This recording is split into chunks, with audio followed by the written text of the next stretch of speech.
It all comes down to this. Game 7 of the World Series between the Giants and the Royals. A packed house at Kauffman Stadium, and there is the Holy Grail itself. You think Pablo Sandoval's nervous? Not really. Are we going to see Madison Bumgarner in this one? If he does pitch, it would be on only 2 days rest. Brett Saberhagen with the ceremonial first pitch. He was the winning pitcher for the Royals in Game 7 of the 1985 World Series. On the hill for KC on this night is Jeremy Guthrie. As he faces Buster Posey, top one. Posey shatters his bat, sends it left side. Mike Moustakas, a great play to retire Posey and close down the frame.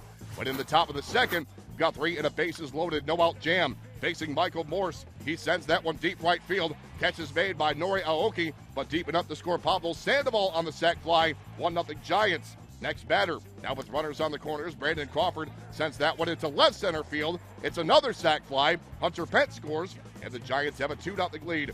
But KC responds bottom two. Tim Hudson facing Alex Gordon with a man on, and Gordon sends it to the wall into right center field. Billy Butler, not known for his speed, gets the green light around third. Relay comes in, not in time. Butler scores on the ribby double to make it 2-1. Later in the inning, it's first and third, one away for Omar Infante. Line shot into center, catch is made. Gordon tags and scores. It's another sac fly, and the Royals tie the game at 2. 2 batters later, Jeremy Affeldt now pitching, facing Aoki, 2 on and 2 down. Great play by Brandon Crawford to field the ball with his foot on the bag for the inning-ending force out. Now we go bottom 3. It is Affeldt dealing to Eric Hosmer with a man on. Great play by Joe Panik. Shovels to Crawford, fires to first, but Hosmer is called safe. But we check this one out again as Bruce Bochy issues the manager's challenge. And another look at this spectacular backhanded diving stop by Joe Panik. And upon replay review, the safe call on Hosmer overturned. It's the first successful manager's challenge in World Series history and thus a double play.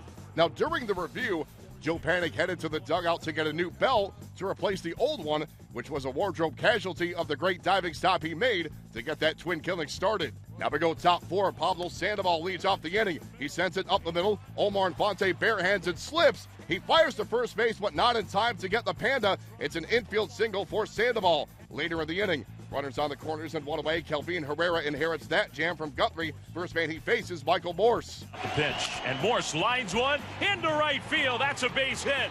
Coming in to score Sandoval around second, heading for third is Pence. The throw cut off by Escobar, and Michael Morse delivers for the second time already in Game 7, and the Giants are back ahead 3-2.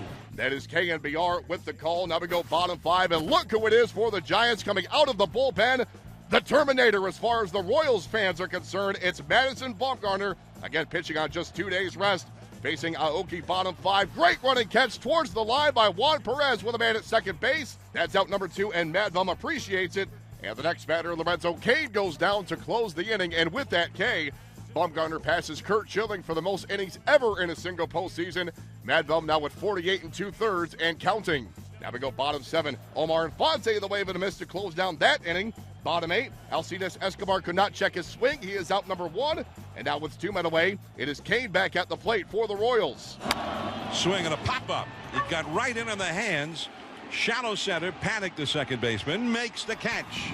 And the magnificent Bumgarner writing yet another chapter, this time out of the bullpen in his spectacular postseason resume. KNBR on the call. Once again, we go bottom 9. The Giants are 1 out away. At the plate, Alex Gordon slices this one into left center field. It gets by Gregor Blanco all the way to the wall. Juan Perez has trouble fielding it as well. Gordon on his way to third. Does he get waved home? No, he does not. He gets the stop sign, but nonetheless, the Royals have the tying run at third base, following a single and a 2-base error. Next batter for KC is Salvador Perez, as Bumgarner looks to bear down and seal the deal for the Giants. He throws.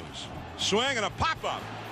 Sandoval down the line in foul ground. He's got plenty of room, and he's got it. And the Giants have won. They have won the World Series for the 3rd time in 5 years. And Madison Bumgarner has firmly etched his name on the all-time World Series record books as one of the greatest World Series pitchers the game has ever seen. He may not have started, but he certainly did finish. KNBR with the call. The San Francisco Giants are the 2014 World Series champions after a 3-2 victory in Game 7 over the Royals. Madison Bumgarner is your World Series MVP after recording his first career save with 5 innings of 2-hit relief. He lowers his ERA to .43 for this World Series and to .25 for his career in the World Series. They become the first team since the Yankees between 1996 and 2000 to win at least 3 titles in 5 seasons, as the Yankees won 4 during their run. The Giants had lost their previous 4 trips to the World Series, which went the maximum number of games, and also broke a string of 9 consecutive Game 7 victories by the home team in the Fall Classic. In addition, the Giants become the first road team since the 1975 Reds to win Game 7 after losing Game 6. For more on the Giants' Game 7 championship-clinching victory, here's MLB.com's Tim McMaster and Jeff Nelson. Thanks a lot yet again for the San Francisco Giants. Madison Bumgarner is the star. This time, though, out of the bullpen. He goes 5 scoreless frames, just 2 hits. He was amazing. No doubt. I mean, you watched him when he warmed up, and you kind of wondered because they didn't get him up until the bottom half of the 4th inning to get into the 5th. He didn't look that great. I mean, he looked kind of stiff. You know, when you're a starter all year, you have a routine. You go out, you play long toss, you stretch, you do your things, what you have to do before the game. You throw a certain amount of pitches before you have to go out and start that game. You don't have that time when you're a reliever.